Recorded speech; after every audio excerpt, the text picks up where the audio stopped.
Hope it goes well. Another question. Are you doing the academic or the general one?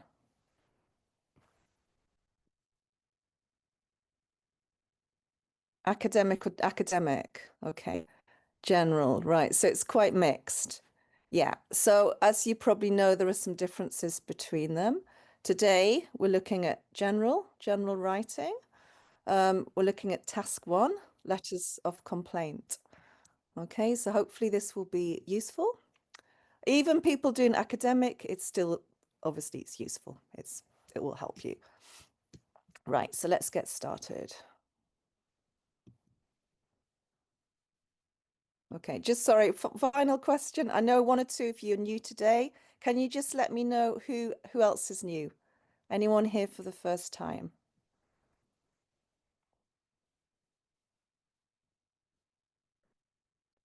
All right, so a few people. Great, great. Welcome.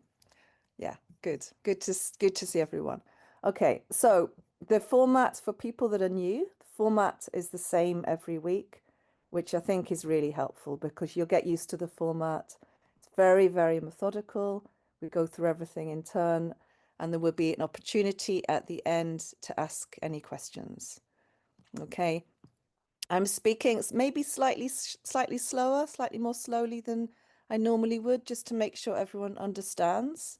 Okay, so you can probably go back later and listen again, hopefully, if it's not clear.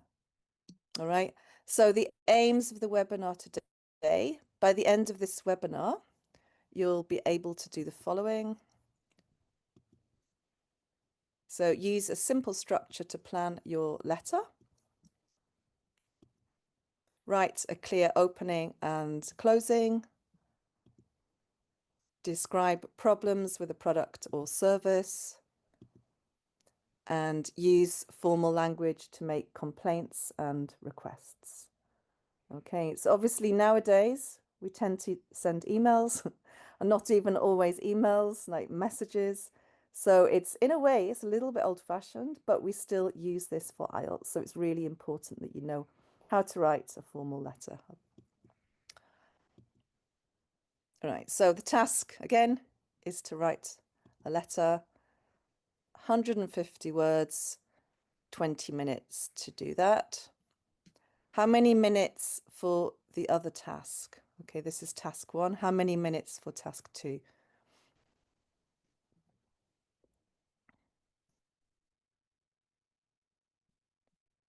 40 minutes. That's right. So you get fewer marks for task one. So it's really important that even if you haven't finished, try to stop at 20 minutes because you can always go back afterwards. So this is one of the most common types. Okay, so for task one, for general English, you always have a letter, and one of the most common types is the complaint letter. So have you ever written a letter of complaint? Has anyone ever done that? Or maybe email, but have you ever done that? In real life, yes. Okay, you have. Okay, what kind of complaints have you made? What kind of letters? What have you complained about?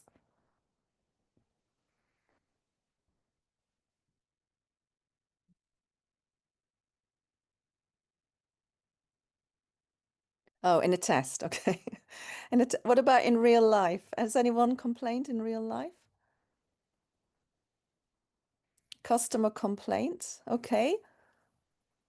Okay, non-functioning iRobot, wow. Exam preparation, yeah. Yeah, it tends to be something people do in preparation for an exam. Um, okay, work compensation complaints letter. Salary slip, yeah, that's really important. Product you bought online, okay. Great. So anything we look at in this letter today will be helpful in real life. So there's a lot of phrases and things we'll be looking at. So just have a look at these pictures now and tell me what people might complain about in these situations. So the first one, what is the problem here? What do you think he might complain about?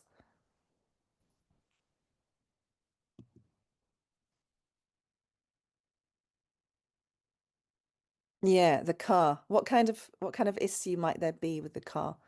Okay, not enough space. The car might have broken down. Dysfunction. That's right. Yeah. Car insurance, possibly. Yep. So all those things. Uh, this one here.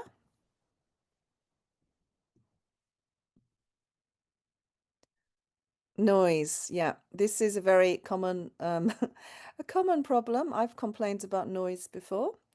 So noise from neighbors. Yeah, that's right. The next one.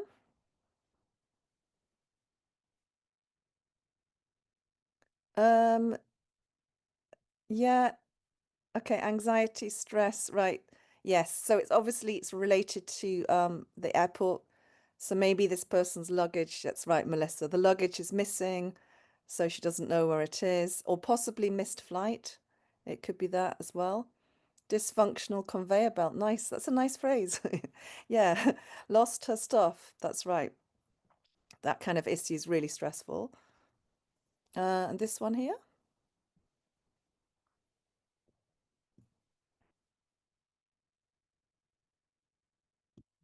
Food. Yeah. What kind of food? So misunderstanding. It could be bad service. Anything else? Yeah, waiting time. It can be many things in a restaurant. So poor service, waiting times, bad food, wrong order, many things.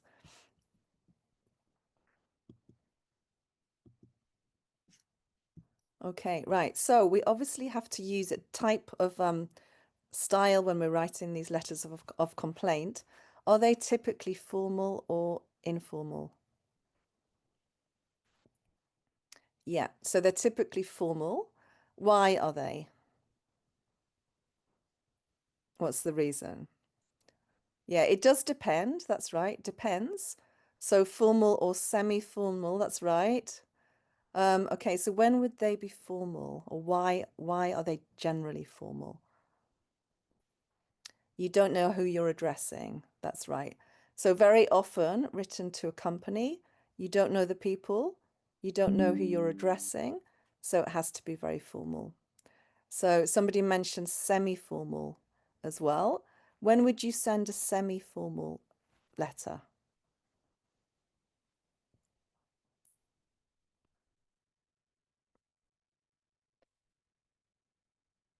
So semi-formal could be the situation, the second situation. If you're complaining, that's right. I was just about to say that, Bahara, complaining about your neighbors or to your neighbors, so you know their name. Okay, so that would be a semi-formal situation. But in general, formal, right? You don't know who you're writing to, so it needs to be quite formal. So this is the situation here. Okay, so you rented a car from the A to B rental company. There were a number of problems with the car. You phoned the company a week ago, but the problems still haven't been fixed, right? So that's the situation there. So you need to write a letter to the company. In your letter, you need to do the following three things: introduce yourself, explain the problems, and say what action you would like the company to take. Okay, so it's really clear. And just remember, when you do this type of task, you have to look at all the bullet points. So do all the things in the bullet points. All right, so you've got those three things there. As you know, at least 150 words. Okay, is there a maximum word count? Or what's the maximum word count?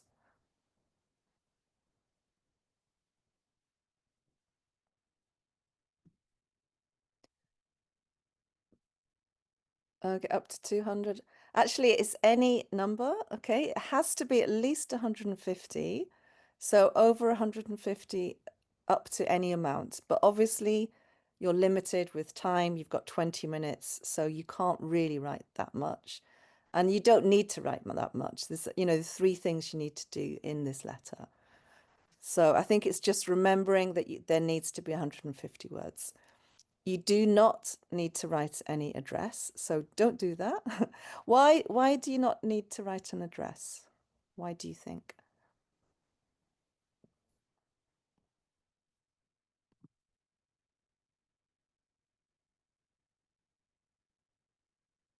No idea? Okay. It's not real? Yeah. Well, the real reason is that's not testing your English.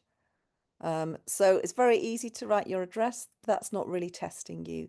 And it's taking up quite a lot of words, okay, and time. So you just need to write the actual letter. It's not essential exactly. So begin your letter as follows, dear. Okay, that's quite easy. Right, so first of all, we have the background here, the situation. Okay, and then who to write to. Yes, it's formal. It's formal. So sometimes, by the way, if you put questions in the chat, I'm not ignoring them. I'm just going to address them, you know, when I've got at the right moments, probably at the end. So this is what to include. As I said before, you need to do all these 3 things here. How to begin, we've looked at. And you need to plan your letter as well. It's very easy, I think, in the IELTS situation to panic and just start writing because you haven't got much time. But if you make a little plan at the beginning, you'll make sure that you include everything and it's really clear. Right, so you need to start by underlining keywords. Okay, so what are the keywords in here? What do you think the keywords are, the most important words? So in the instructions here. So if you look at this, what are the keywords?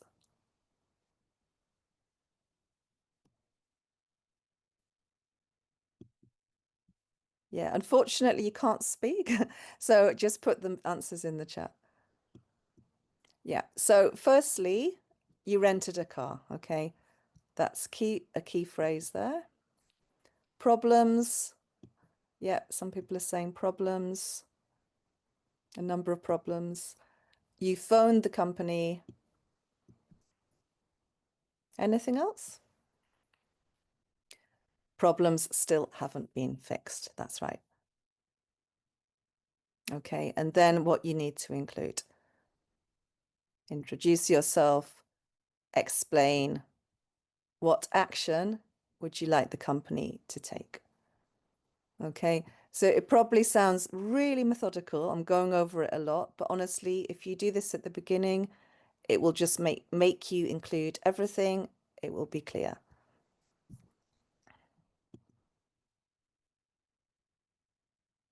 Okay, and then you need to brainstorm ideas and give details for each main point.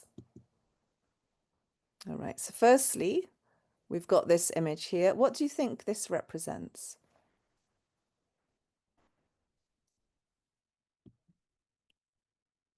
Fidelity card, yeah, like a loyalty card. So what does this say about the customer? A member's card, yeah. Yes. So in other words, the customer is a loyal customer, a regular customer. So they're quite important, really, to this company. Okay, what about this? What kind of car is this? Anyone know? I have no idea about cars, by the way. So it's a Mercedes, I think, yes. So you can mention the type of car. And then this one.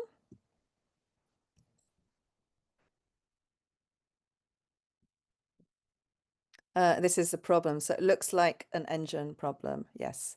How could you say that? Is there any other way you could say that? So engine issue, motor problem. Yeah, the car has broken down. Yes. Different things you could say here. Okay, what about this one? Don't have a partner that can help. Yeah, that's that's true. Can't start the car. Yeah. Dysfunctional lights. Nice word, Adeline. Yes, dysfunctional light. And this one here.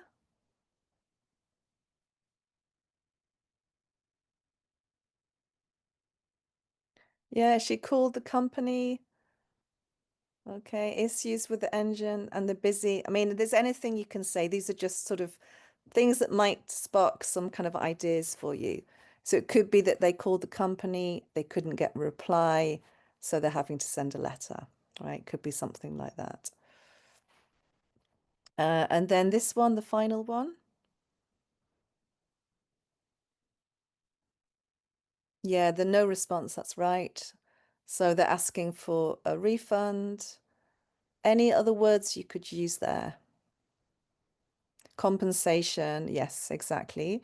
They're asking for some form of compensation or a discount, yes. Okay, so in this type of letter, you can be a little bit creative. You know, you can make up a story. It could be that something like this happened to you, so you can just use that story or you can create something. So there are lots of things you can do here. All right, so this is the information we're using for this task. Somebody said before they were correct, Mercedes S-Class. Yeah, it's first person. Yes, that's right. It could you could maybe say we, but I think first person is probably safer. You can also mention the registration number here.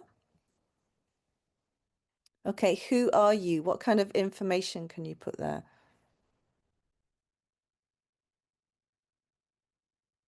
You can give your name. Yes. Anything else? Membership. Yes. You can mention that you're, I don't know, platinum card holder, you're a frequent customer, that kind of information. Platinum club member. And then the problems. So in this case, the indicator lights are broken. Okay, so the lights that allow you to turn, to make turns. The car won't start. Okay, and then the action, refund, possibly replace the car, apology and compensation. All right, so as you can see, there are many different things that you could do here.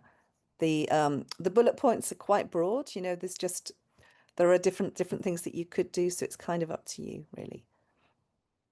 Right, example structure.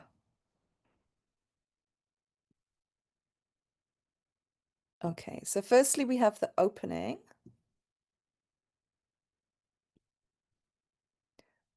Then describe the problem. Okay, what's the next one, number 3?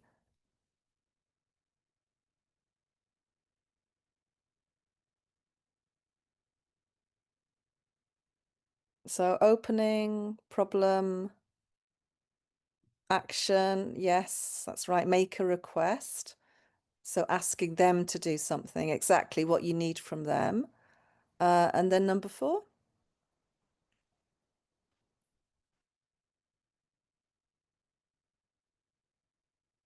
conclusion. Yeah, so closing. Okay, so opening and closing um, are quite sort of fixed. There's certain phrases you would use there. Number 2, number 3 is where you can put in your own information and be a little bit more creative.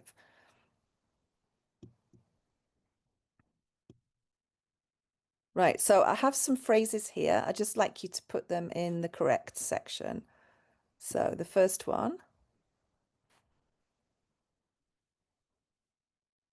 I'm writing to complain about. Yeah, number 1, that's right. So this is, I mean, this phrase you would use in really in emails, in letters I'm writing to, right? It's just really useful to remember to start any form of correspondence like that. Another thing, don't use contractions. What are contractions?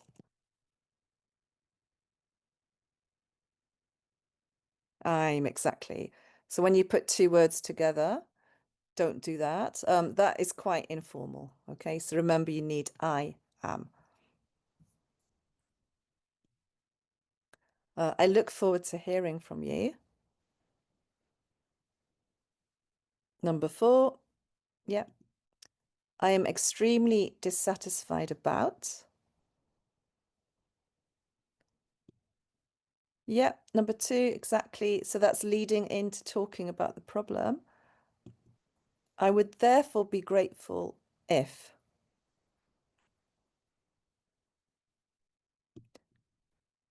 Yeah, so that's number 3. So because they've used the word therefore, that suggests that they've already explained the problem, right? So that's quite useful. So then you want some action taken. Okay, and then this expression here, some of you might not know this. This is quite useful. To make matters worse, where would you put that? Number 2, yeah. So that's where you're explaining the problem. You've given lots of description, and then you're adding information. So the situation got worse, okay, and you're adding some information there. I would appreciate, okay, that should have it in there. I would appreciate it if you could. Right, I'm just going to put this in the chat.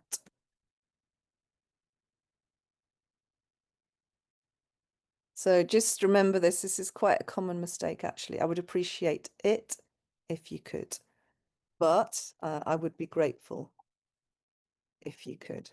So these two phrases are very similar. One has it, one doesn't have it. Yeah, so this one is making a request, so it's number 3. I'm writing regarding, okay, that one's easy, yeah. Number 1, I look forward to receiving a full refund.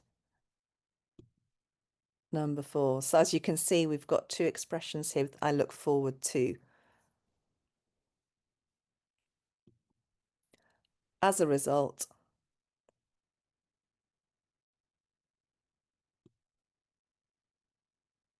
so that is the problem, okay.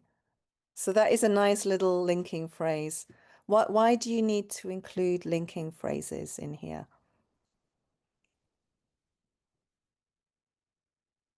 Why is it important?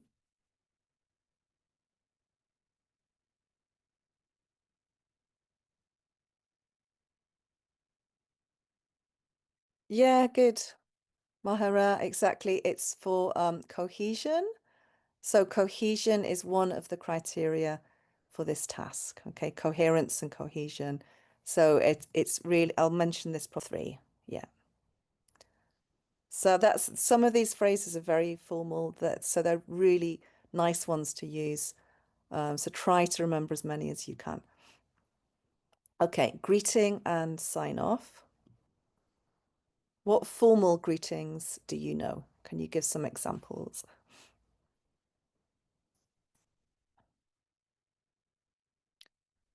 Hello, yeah. Yours faithfully. Yeah, best some of these. Okay, I'm just having a look at some of them. So good day is a little bit too informal. Okay, it's not suitable for a letter. Best regards is perfect for emails, but not for letters. Okay. Yours sincerely is perfect for a letter.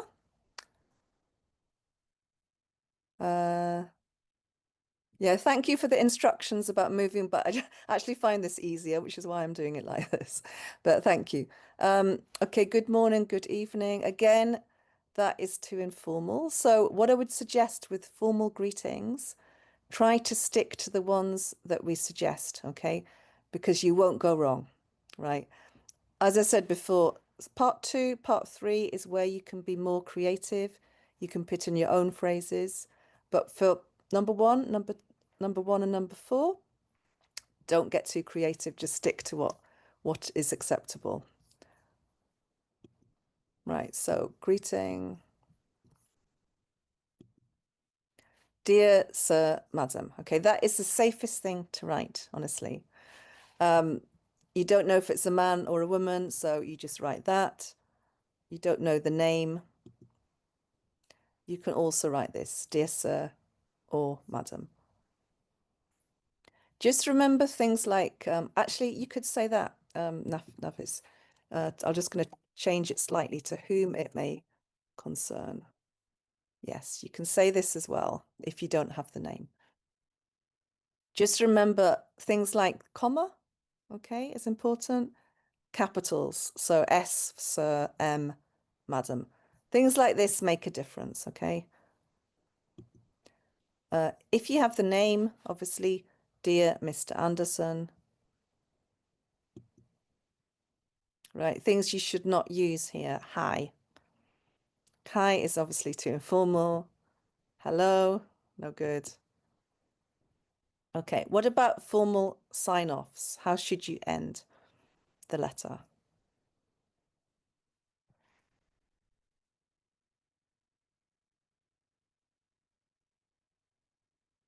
If you start with sir or madam. Okay, yours faithfully, yours sincerely. Okay, so if you don't have the name of the person, you should write dear sir or madam or to whom it may concern. And then you would add, you would finish with yours faithfully. Okay. Kind regards is perfect for emails. Regards is perfect for emails. But for letters, you need yours sincerely if you have the name, or yours faithfully if you don't have the name. Okay. That's generally the situation in the UK with British English. American might be slightly different. I'm not sure.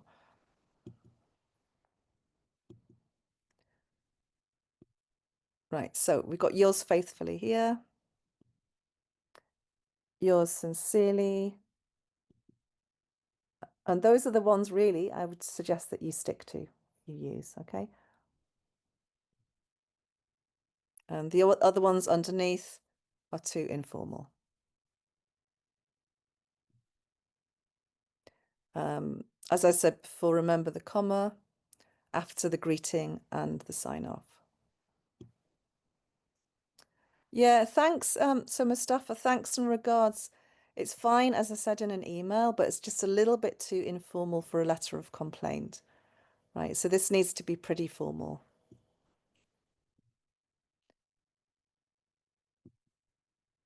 All right, so we're going to have a look at this now. So dear, okay, we don't know the name. So dear sir, madam.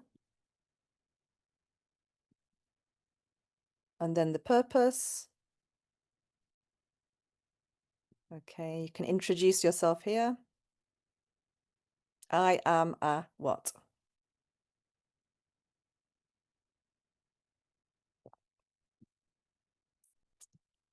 I am a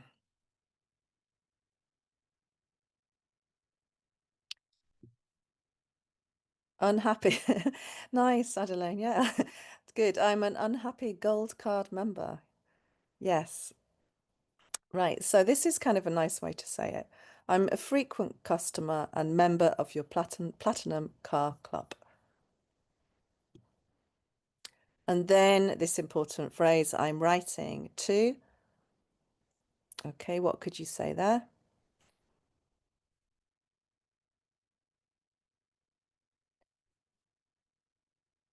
I'm writing to what?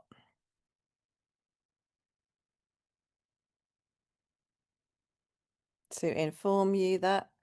Okay, throw some light on the challenges. That's nice. I like that. A little bit informal, but it's nice. Okay, I'm writing to complain about the vehicle which I rented, right? So this is a very kind of straight to the point complaint. So I rented from your London branch on the 15th of May, right? So that is all the information you need. You rented a car. Where did you rent it from? When did you rent it?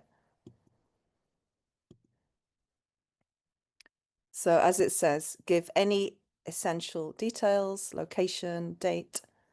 Obviously, you're making it all up, so you can say anything. Useful language. Frequent customer. The vehicle which I rented. Okay, so you've got a relative pronoun there and a kind of complex sentence. So this is what you're trying to include here.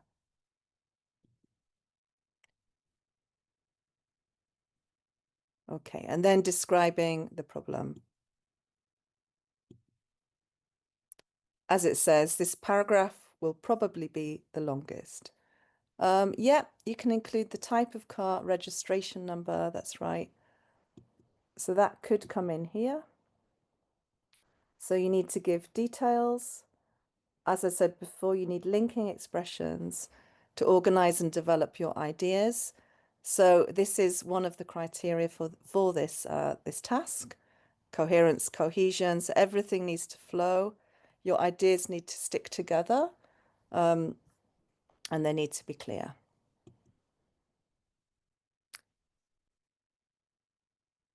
Uh, so, so I'm just looking at some of your questions. Adelaine's saying, should it be very formal? Could it be a little bit more pushy? It depends. It's a good question. It depends. If obviously if they've had lots of problems with the company, it can be a little bit more pushy. I mean, it's up to you how you write it, really. So if you feel quite confident about writing, you can make it a little bit more, as I said, creative, a little bit more detail. If, if you're not quite sure and you want to make sure that you get it as correct as possible in terms of the English, maybe just play safe. Like this is quite a safe option that we're giving you here. The car I rented, okay, you've got the information here about the car. Mercedes S-Type with the registration number, right? And then you explain the situation. So when I collected the car, I was assured that, what does this word mean, assured that? What's another way of saying that? Yeah, guaranteed. They guaranteed that, exactly. Yeah, it's a nice word to use. I was assured that it was in good working condition. However, I quickly noticed a fault with what? What's this called again? The indicator, with the indicator lights, both of which were broken. To make matters worse, when I tried to start the car, after leaving it parked overnight, it failed to start. As a result, okay, how could you finish this? As a result,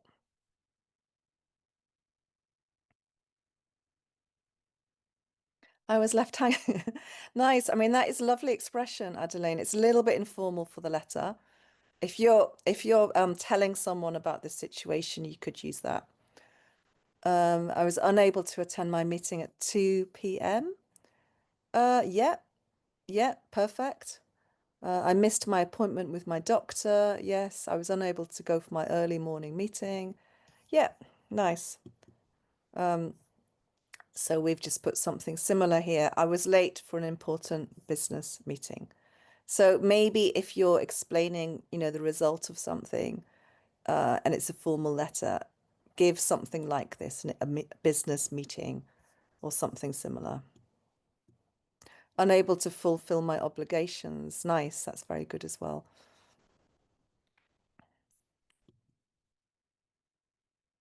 Okay, the next step, I called your customer service department a week ago and was reassured that I would receive a replacement car within 24 hours. Right, so it is extremely disappointing that I haven't had any communication with them since then. Okay. So as you can see, this is really detailed. It's very methodical. They haven't missed anything out. It's really, really clear. Notice the tense, okay? So very common mistake when writing. I teach a lot, by the way. I've taught for many, many years, and my students always make mistakes with the tenses. So they use present perfect. They often use present when they mean past. So really pay attention to that. So you're telling a story, you're explaining what happened, so you need to use the past simple here. So we've got lots of past simple tenses, past simple verbs here. And also linking words, okay? When, however, and this one here to make matters worse, as a result, since then. So it's really nice cohesion here.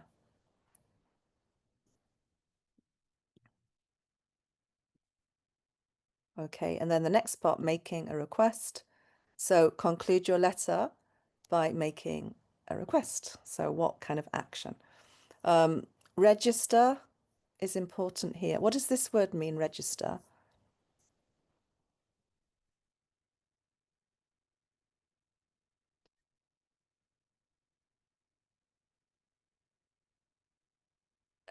Yeah, actually, register has two different meanings. One is when you sign a register when you're in a class, but also some people have put this it's the level of language.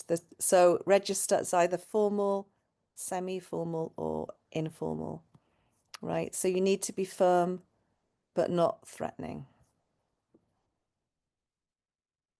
So don't get too angry. So the action is to replace the car. I would like to request an immediate replacement for the car. Okay, and then adding a little bit more. So you've got a nice linking word there. Furthermore, comma, I would appreciate an apology and appropriate compensation. So it's not rude, it's really polite, but it's very, very clear. For the inconvenience caused to me. Okay, useful language, right? So we've got a nice collocation here, an immediate replacement, appropriate compensation, the inconvenience caused.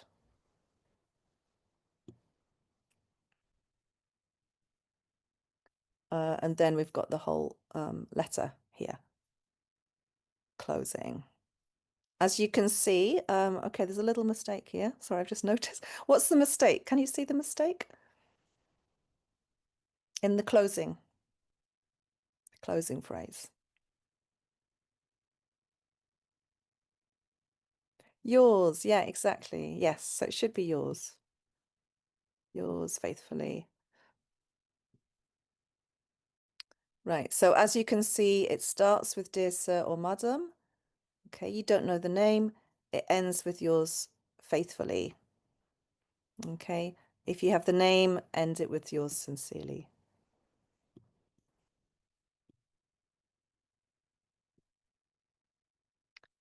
What would be a suitable closing statement for this letter, do you think?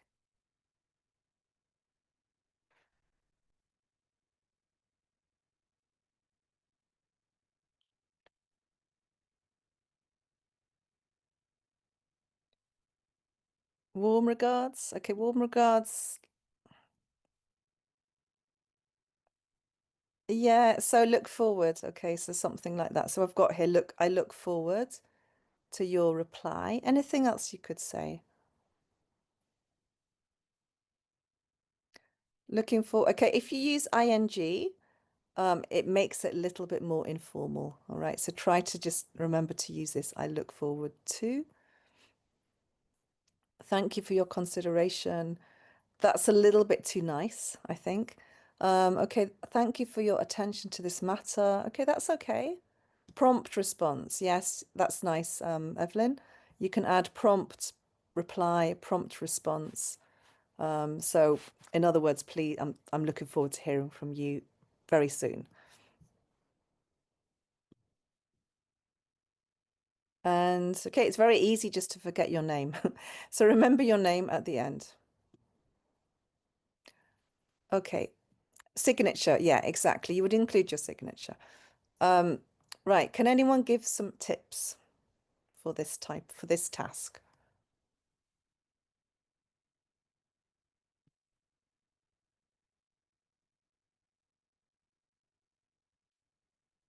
Any suggestions? Particularly people that have done IELTS before, like what would you suggest?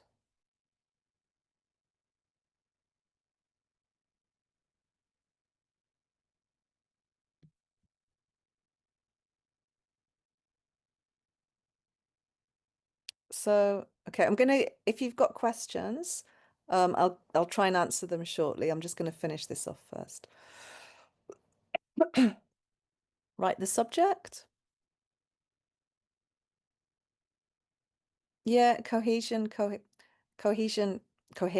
Okay, I'm going to go through the criteria in a minute as well. Right, first of all, don't start writing right away. Make a plan. Okay, so make sure you've got a plan, and that will help you to be cohesive and coherent. As I said before, don't spend more than 20 minutes on task one. Um, if you find maybe if you find task two more difficult, you could start with that one and come back. You don't need to do them in the right order. Anything else? Yeah, I will. I will. I'll give you a bit more information in a minute. I'll just finish this off. Avoid repetition. Yes, good, David. Try not to repeat vocabulary if possible. It's okay, obviously, for small words, prepositions, and tenses, um, and auxiliary verbs, I should say. But try not to repeat verbs and nouns. Try to use a good range of vocabulary. Don't count your words. Why not? Why should you not count your words?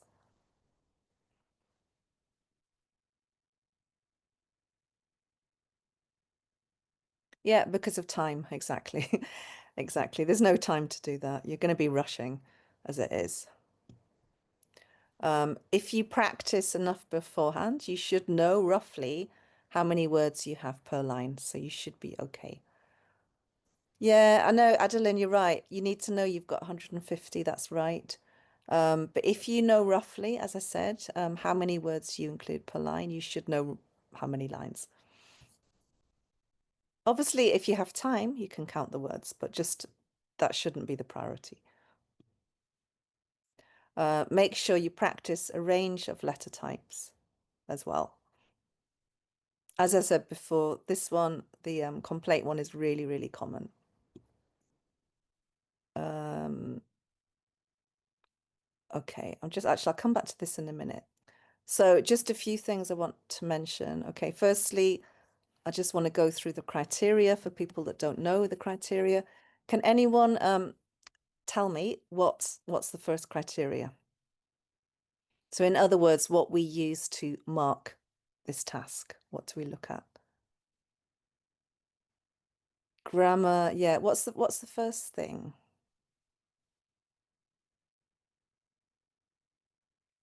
Okay, cohesion coherence is one of them. So this one here,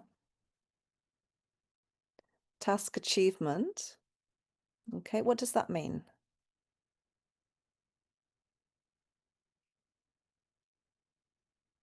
Yeah, it's like task response. It's very similar. So it's just making sure you've done everything that's asked, following the task instructions exactly. So you've got the right length, you've included everything that's asked in the bullet points. It's those kind of things really. And then the next one is the one I mentioned before, cohesion and coherence. What's the difference between them? What's cohesion?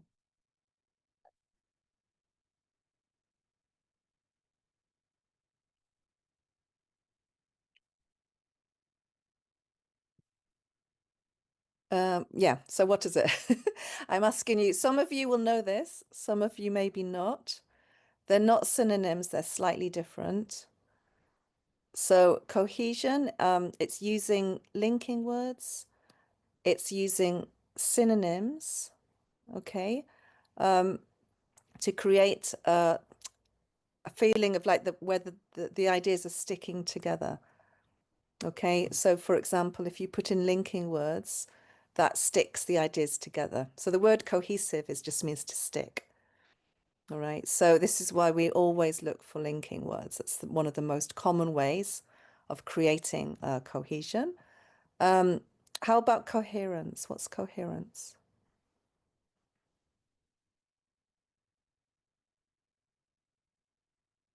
What's another word for coherence? Flow, was good. Exactly what I was looking for, Glenn. Thank you. So flow, so the language flows, it all makes sense. As you can see from reading this, it's logical. Okay, it's about logic. So you could have a paragraph that has lots of sentences that make sense on their own, but together there's no sense. So each sentence needs to connect with the previous one, right? So you need clear paragraphs. You need each sentence connecting with the previous one. That is coherence.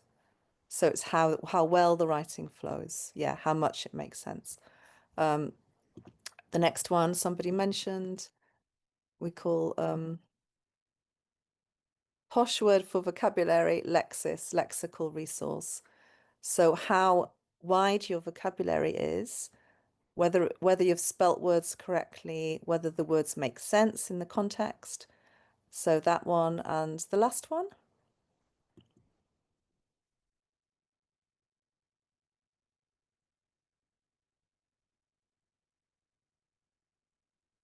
Okay, this one here, grammatical range and accuracy. So again, like how wide your range of grammar is, whether it's accurate or not, right? So we've got some nice long sort of complex sentences here using relative pronouns, using words like which and things like that. Or anything related to IELTS. Sorry, I've got a sore throat today. Apologies for that. Okay, let's have a look. Some way to improve our writing skills. Okay, I always get this question. I would suggest, honestly, I always say the same thing. Look at past papers, look for model answers online. So you can look for like past questions, IELTS questions, and then look at the model answer. And maybe look for, obviously, most of you are going to be aiming, for a good grade in IELTS, a good band score. So look for 6.5, 7 or more, rather than a lower one, and see how other people have done it. Writing takes a long time to become, it can take a long time to become good at, so you need to practice regularly. It's not, it's all about the process. You can't do it quickly, really. Okay, anything else? How do I know my words are exactly 150? Yeah, good question, Felix. You don't know, but as I said before, if you've practiced enough, you should know how many words per line, roughly. So then you can just work it out, so you can, I don't know, 10 words per line, 15 lines. And obviously, if you have time at the end, if you're a quick writer, you can count the words, but just don't, that should not be your priority because it is a waste of time if you haven't got much time.